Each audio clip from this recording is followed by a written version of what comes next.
Lala, sige, mangangagap talaga yan. Sige ka.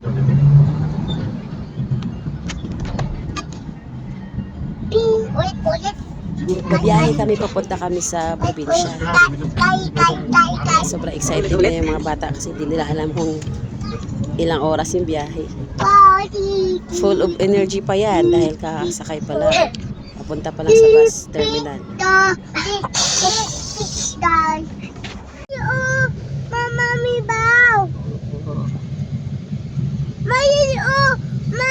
Sobrang nag-enjoy talaga si Al sa biyahe.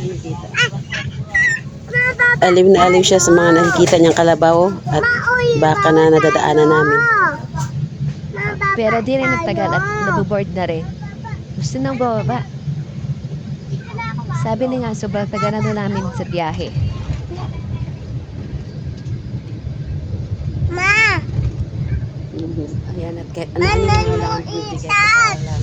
Opo, hindi na baliktad. Maipat na!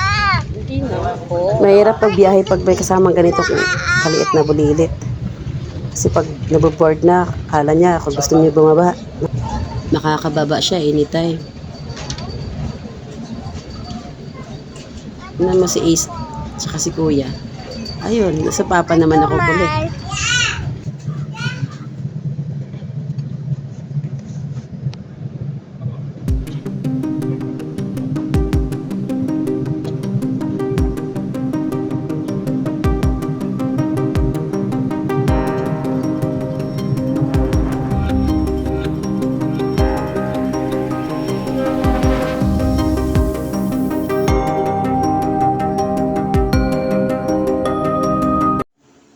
At ito na nga, nakarating na kami. Almost 5 hours na biyahe. Sa wakas, nakarating din. Lala, sige, mangangagap talaga yan. Sige kayo. First time lang ata nila nakakita ng kambing. Tara na, pasok muna tayo sa loob. Mamaya na. At hindi talaga balik na lang tayo dito mamaya. Pasok muna tayo sa loob. Maga!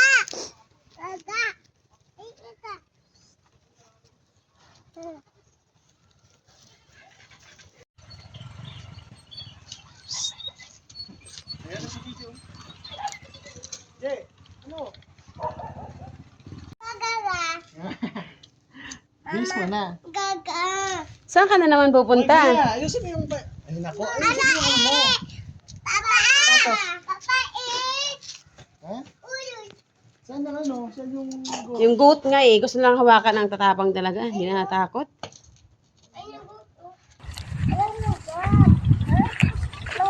Stoy, tingin.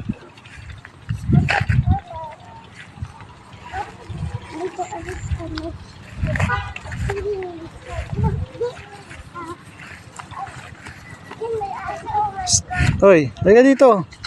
Hoy, stoy! Al!